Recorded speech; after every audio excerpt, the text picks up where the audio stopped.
Bismillahirrahmanirrahim. Assalamualaikum warahmatullahi wabarakatuh. Ini untuk kelas 11 Insya Mutola. Afwan, saya tidak bisa menampilkan PDF-nya karena memang kayaknya nggak ada deh, atau memang saya nggak tahu ya tempatnya di mana. Tayyib, kita akan membahas 3 judul di video kali ini, atau justru malah rekaman ya. Nah, semoga Allah mudahkan kita di dalam mempelajari bahasa Arab. Taib, sebelumnya Ustaz ingatkan bahwa untuk setiap anak dia harus mengerjakan seluruh soal-soal yang ada di buku, baik yang kemudian model soalnya adalah sahih, khata' dan lain sebagainya. Karena bisa jadi soal-soal, dan insya Allah soal-soal itu tidak akan keluar kecuali di dalam buku atau ada di buku. Taib, yang pertama al-ayadu fil Islam. Ini judul yang pertama. Jadi saya akan bacakan, teman-teman silahkan perhatikan bukunya masing-masing. Kalau tidak ada bagaimana Ustadz? Ya, seingat saya sudah saya kirimkan yang PDF-nya ya. Bagi yang tidak nanti bisa menghubungi saya secara langsung dan pribadi insya Allah nanti akan bisa saya kirimkan kalau masih ada filenya. Taib. Ihtamal Islamu bil a'yadi ihtimaman kabiran. Islam itu memperhatikan dengan perhatian yang sangat besar di dalam hal-hal ataupun yang berkaitan dengan hari-hari raya. Pertama, li'annaha kanat mawjudat, karena hari raya itu ada semenjak dahulu kala, yaitu maka illah kanat mawjudatan fil mujtamatil qadi, karena hari raya itu ada di masyarakat masa lampau, artinya memang sudah ada semenjak dahulu. Yang kedua, karena hari raya itu adalah amrun dururiyun, hal yang sifatnya primer bagi setiap umat, sehingga mereka memiliki hari-hari raya di dalam hari-hari mereka, di mana mereka bergembira di dalamnya dan beristirahat dari capeknya bekerja. Wa ayadu kulli ummatin, dan hari raya setiap umat itu berkaitan erat dengan agamanya atau dengan kejadian-kejadian yang penting yang memiliki dampak yang besar di dalam kehidupan mereka. Ini yang fakroh yang pertama. Fakroh yang kedua silahkan dilihat.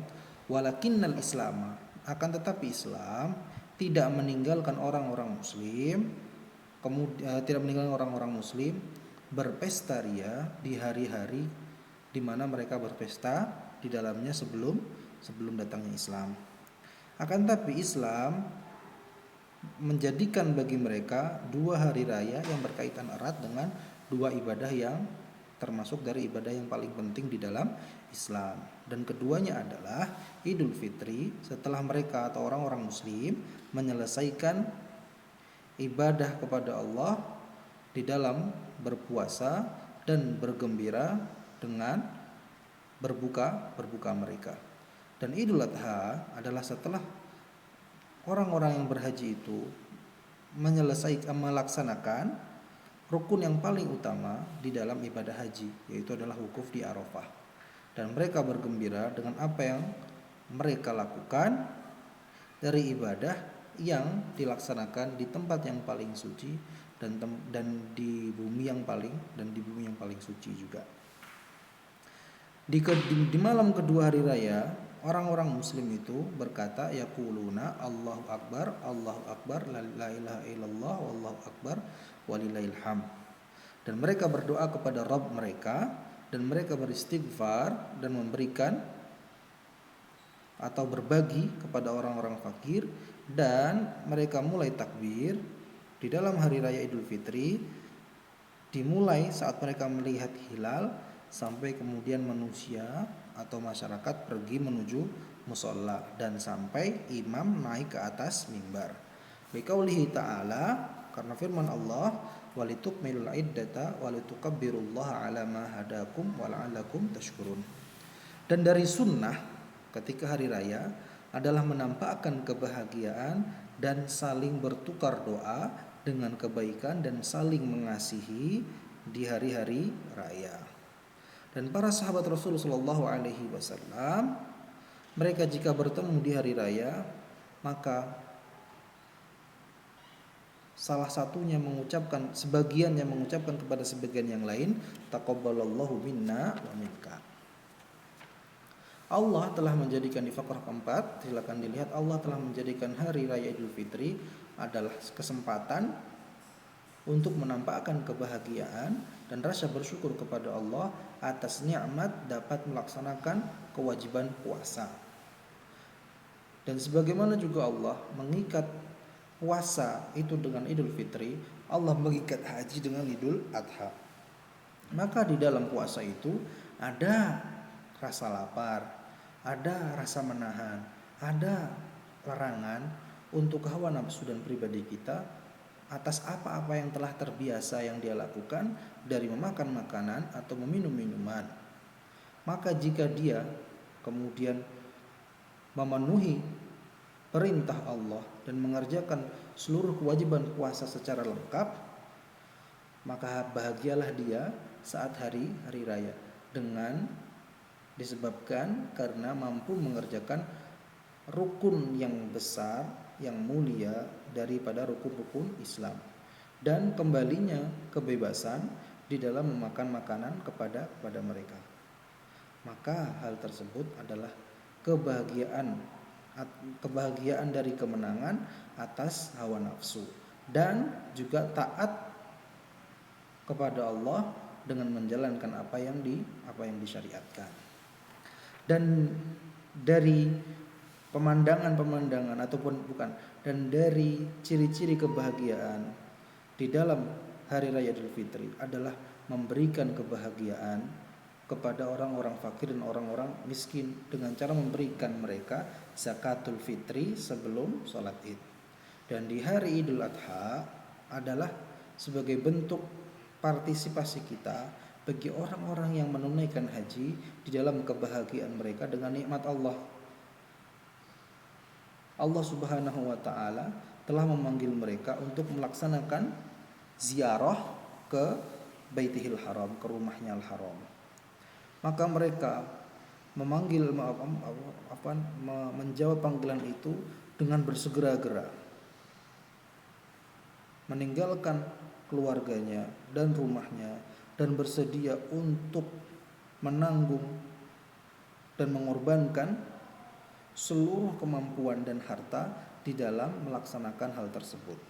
Maka hari-hari raya Islam adalah hari-hari kebahagiaan dan kesenangan bagi seluruh umat. Maka seyogyanya kesenangan itu adalah merebak kepada seluruh anak-anak orang-orang muslim semua, baik yang kaya dan baik yang miskin, baik yang besar maupun yang kecil. Dan beginilah hari-hari raya di dalam Islam, hari-hari raya di dalam pandangan Islam telah menjadi detik-detik dan waktu-waktu yang digunakan oleh orang muslim di dalamnya untuk mendekatkan diri kepada Allah, dan kesempatan-kesempatan untuk kebaikan dan sebab-sebab yang menguatkan atau membantu dalam menguatkan hubungan antar manusia. Dan nampak di dalamnya saling membantu, saling menanggung secara sosial dengan gambaran yang sangat baik atau gambaran yang sempurna. Di dalamnya manusia atau masyarakat muslim saling bergantian mengucapkan selamat dan saling mengunjungi satu dengan yang lainnya. Dan di dalamnya mereka mengenakan pakaian dan hiasan yang paling baik yang mereka miliki dan mengenakan baju-baju mereka yang paling baru yang baik. Dan mereka memakan makanan yang thayyibat, yang baik-baik dari apa yang dirizkikan kepada mereka Tuhan mereka. Dan beginilah manusia berhubungan dengan Tuhannya di hari raya dengan cara ibadah dan cinta dan juga persaudaraan. Ini adalah untuk yang judul Al-Ayadu fil Islam. Jadi tolong kemudian teman-teman diperhatikan lagi. Seluruh soal yang ada di sini harus diperhatikan dan dikerjakan. Bisa jadi nanti soalnya datang bahkan bisa jadi persis atau bahkan hampir persis dari soal-soal yang ada di buku. Baik, sekarang tadwinus sunnah, pembukuan sunnah. Inda mastaqarrul muslimun, tolong diperhatikan bukunya, nanti Ustaz akan artikannya. Ketika orang-orang muslim itu menetap di Madinah Munawwarah, Rasulullah Shallallahu Alaihi Wasallam memerintahkan anak-anak untuk belajar membaca dan menulis di masjid kampung-kampung mereka. Dan di Madinah saat itu, yaitu di saat zaman Nabi Shallallahu Alaihi Wasallam, terdapat 9 masjid. Para penulis mereka berfokus, para penulis di awal-awal waktunya mereka, atau di awal-awalnya mereka berfokus kepada penulisan Quran. Maka hal tersebut mengambil atau menyita sebagian besar waktu mereka. Dan hadis Rasulullah SAW banyak sekali tidak berhenti atau terus menerus yastamir. Maka di setiap kejadian Rasulullah SAW memiliki suatu keputusan perkataan. Dan di sebagian ayat-ayat Quran Rasulullah SAW itu berkata atau berbuat atau persetujuan yang fungsinya adalah sebagai penjelas bagi Al-Quran dan penafsir. Maka para penulis tidak memiliki waktu untuk membukukan seluruh apa yang dikatakan Nabi Shallallahu Alaihi Wasallam atau yang dikerjakannya atau yang disetujuinya. Dan Nabi Shallallahu Alaihi Wasallam telah melarang penulisan hadis-hadis di awal-awal turunnya wahyu, sehingga hadis tersebut tidak bercampur dengan Quran. Kemudian Nabi Shallallahu Alaihi Wasallam mengizinkan bagi sebagian sahabat untuk menuliskan hadis-hadis tersebut, sehingga tulisan tersebut dapat memberikan kontribusi di dalam penjagaan hadis-hadis Nabi Shallallahu Alaihi Wasallam dan penghafalannya. Dan kebanyakan mereka yang menulis hadis, mereka menulisnya dan mencatatnya apa yang mereka kumpulkan di tahun-tahun terakhir dari hidupnya Nabi Shallallahu Alaihi Wasallam. Dan dari suhuf al-maktubah yang paling terkenal di zaman Nabi Shallallahu Alaihi Wasallam adalah As-Sahifatus Shadiqah yang ditulis oleh Abdullah bin Amr bin As dari Rasulullah Shallallahu Alaihi Wasallam. Dan sahifah tersebut menghimpun 1000 hadis. Dan juga suhuf yang dimiliki oleh Abdullah ibni Abbas yang menulis banyak sekali dari hadis Rasulullah Shallallahu Alaihi Wasallam, dan sejarahnya sejarah Nabi Shallallahu Alaihi Wasallam di papan-papan yang beliau selalu bawa bersamanya di majelis-majelis ilmu. Dan di zamannya Khulafa ar-Rasyidin, Abu Bakar As-Siddiq radhiyallahu taala anhu memerintahkan untuk mengumpulkan Quran, sedangkan Utsman memperhatikan atau meletakkan perhatiannya kepada penyalinan Quran dan mengirimkannya ke seluruh negeri-negeri muslim.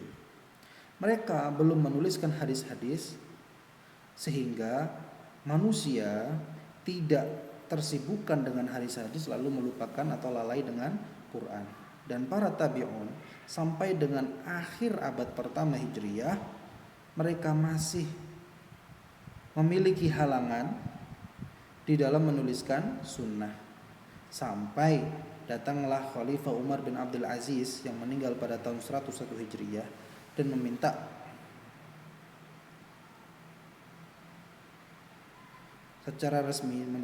secara resmi untuk pembukuan hadis-hadis tersebut, dan menuliskan dengan perintah tersebut kepada seluruh, atau mewajibkan dengan perintah tersebut kepada seluruh gubernur-gubernur di setiap daerah, karena beliau takut akan hilangnya atau meninggalnya para ahli ilmu dan menyebarnya sebagian hadis-hadis yang tidak sahih atau dhaifah. Dan dari kitab-kitab hadis yang pertama yang terkenal adalah kitab Muwatta, yaitu miliknya Imam Malik Imamul Madinah, dan Musnad Imam Ahmad bin Hambal. Dan sunnah itu tidak dibukukan sesuai dengan bab-bab yang kita ketahui saat ini, kecuali di zamannya Imam Bukhari. Dan di zaman inilah para ulama menuliskan kutubus sittah as-sahihah, yaitu Sahihul Bukhari, Sahihul Muslim, Sunan Tirmidzi atau Turmudi, Sunan Abi Dawud, Sunan Ibnu Majah, dan An-Nasai. Para perawi hadis tidak merasa cukup dengan hanya mengambil ilmu dari ulama-ulama daerah mereka tinggal, atau dengan hanya menuntut ilmu atau mengambil ilmu dari para ulama yang berada di Madinah Munawwarah saja. Akan tapi mereka keluar dari daerah mereka untuk melaksanakan perjalanan yang panjang ke negeri-negeri yang jauh untuk mencari hadis-hadis Nabi Sallallahu Alaihi Wasallam, dan mereka mampu atau memiliki kesempatan untuk belajar langsung dengan generasi pertama dari para ruwat, yaitu para sahabat. Dan para perawi itu biasanya melaksanakan safar siang dan malam di dalam mencari satu hadis. Dan sebagian dari para perawi ada yang berjalan kaki di dalam melaksanakan perjalanan tersebut. Dan sebagian dari mereka ada yang memulai perjalanannya saat usia mereka masih 15 tahun atau 20 tahun. Dan sebagian dari mereka juga ada yang tetap di dalam perjalanannya lebih dari 10 tahun. Dan di abad ke-6 Hijriyah, Nuruddin Muhammad bin Sa'id Zanki mendirikan markas pembelajaran hadis pertama di Damaskus. Kemudian Malik Al-Ayyubil Kamil Nasiruddin juga mendirikan pusat pembelajaran hadis di kota Kairo tahun 626. Dan beginilah kemudian kebutuhan untuk melaksanakan perjalanan di dalam mencari hadis itu menjadi sangat sedikit atau tidak seperti yang lalu. Meskipun demikian, meskipun demikian, banyak dari mereka, dari para pencari hadis itu masih memilih rihlah dan tawaf keliling di negara-negara dalam rangka mencari hadis. Dan rihlah-rihlah ini memiliki dampak yang besar di dalam penyatuan nas hadis-hadis Nabi. Maka riwayat-riwayat dalam kitab Shahihah di dalam satu maudhu itu memiliki atau saling memiliki kesamaan atau saling bermiripan, kecuali dalam beberapa perbedaan yang sifatnya adalah ringan. Dan efek daripada hal tersebut adalah persatuan pensyariatan. Ini adalah bab yang berkaitan dengan Tadwinus Sunnah An-Nabawiyah. Jadi teman-teman tolong diperhatikan pengertian tadi dan difahami maknanya. Tayyib. Dan seluruh soal yang ada harus dikerjakan dan dijawab. Tayyib. Sekarang kita masuk ke Hidha Abi Qasim. Ini adalah untuk PTS kali ini sampai Hidha Abi Qasim. Boleh perhatikan sekarang Hidha Abi Qasim, sepatunya Abil Qasim. Di Baghdad dulu ada seorang laki-laki yang namanya Abul Qasim. Dia memiliki sepatu yang masih dia gunakan selama 7 tahun. Dan setiap ada yang sobek dari sepatu tersebut, maka dia tutup bagian yang rusak itu dengan tembelan sehingga menjadikan sepatu itu menjadi berat sekali. Dan di suatu hari pergilah Abu Qasim ke pemandian umum untuk mandi. Maka berkatalah salah satu temannya kepadanya, "Wahai Abu Qasim, laitaka tatakhallasu min hidaika hadha." Alangkah baiknya engkau meninggalkan sepatumu ini, karena kamu adalah seorang yang memiliki harta. Maka Abu Qasim berkata kepadanya, "Benar apa katamu? Tayyib, ana akan membeli sepatu yang baru dengan izin Allah." Dan ketika Abul Qasim keluar dari hammam, dari kamar mandi, dan mengenakan pakaiannya, dia melihat di samping sepatunya yang lama itu ada sepatu lain yang baru. Maka dia mengira karena kebaikan laki-laki tersebut atasnya, maka dia membelikannya sepatu baginya. Maka Abu Qasim mengenakannya dan pulang dengannya ke rumah. Dan hidha tersebut adalah ternyata milik seorang qadhi, yang mana beliau datang ke pemandian tersebut di hari itu, dan ia meletakkan sepatunya di sana dan masuk untuk mandi. Maka saat dia keluar dan mencari sepatunya, dia tidak mendapatinya. Maka dia berkata, "Mesti yang pakai sepatuku adalah dia yang meninggalkan sepatunya." dan mereka memeriksa, maka mereka tidak mendapati kecuali sepatunya Abul Qasim. Maka mereka tahu siapa yang memakai sepatu Qadhi tersebut. Maka Qadhi mengutus para ajudannya ke rumah Abul Qasim dan mendapati hidak Qadhi tersebut di rumah atau berada di Abul Qasim. Maka mereka membawa Abul Qasim untuk menghadap kepada Qadhi, dan Qadhi memukulnya sebagai bentuk peringatan dan pendidikan agar tidak mengambil sepatunya. Dan wahabasahu muddatan, dan ia Qadhi itu menahannya beberapa waktu dan mendendanya dengan sebagian harta, lalu kemudian ia melepaskannya atau kasaroha melepaskannya. Abul Qasim keluar dari tahanan dan ia mengambil sepatunya, dan ia marah dengan sepatunya, dan ia berjalan menuju sebuah sungai, lalu ia lemparkan ke dalamnya sepatunya tersebut, dan sepatunya kemudian tenggelam di dalam air.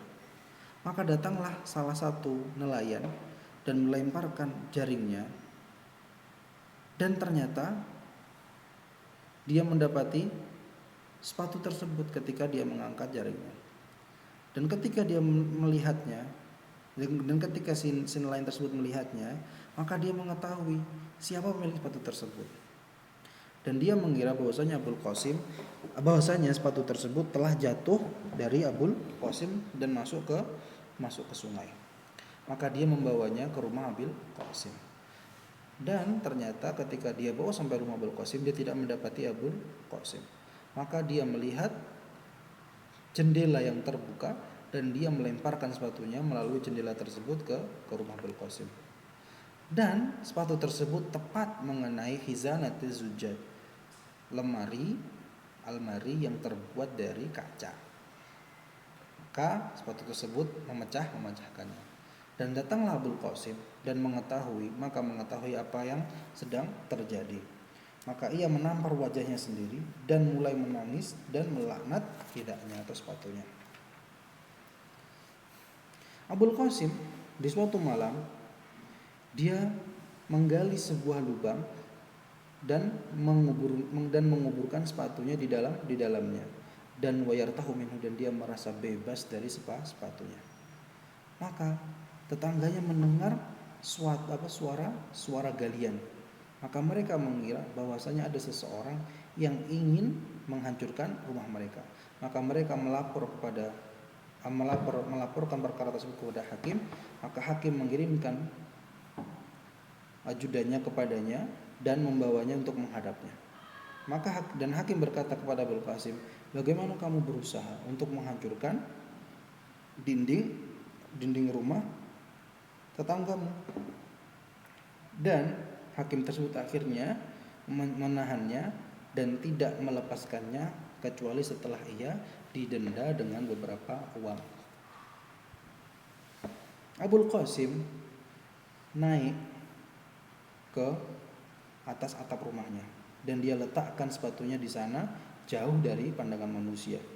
Maka seekor anjing melihat itu dan membawa sepatunya dan menyeberang dengannya ke atap yang lainnya.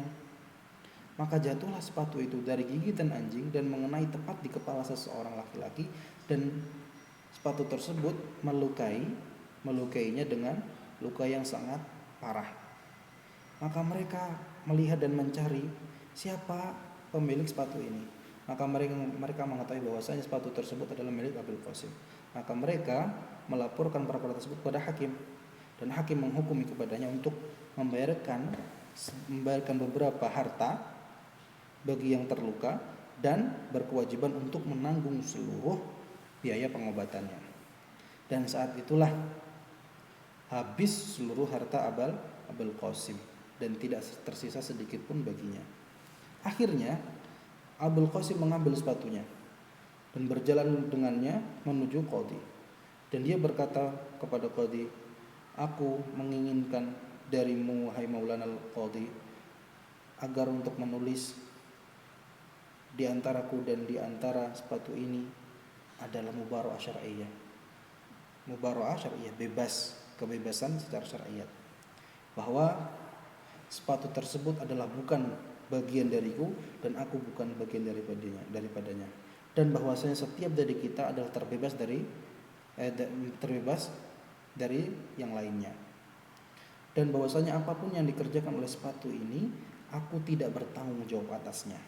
Maka tertawalah Qadhi dari hal tersebut, disebabkan hal tersebut, dan mengerjakan apa yang diminta Abul Qasim. Ini adalah Hida Abil Qasim, insyaallah yang akan diujikan sampai Hida Abil Qasim. Silahkan teman-teman untuk kemudian memperhatikan pelajarannya, pemaknaannya, dan juga mengerjakan seluruh seluruh soal-soal yang ada di buku. Insyaallah soal-soal akan bisa jadi keluar dari situ, maka perhatikan dan kerjakan soal-soalnya. Barakallahu fiikum. Assalamualaikum warahmatullahi wabarakatuh.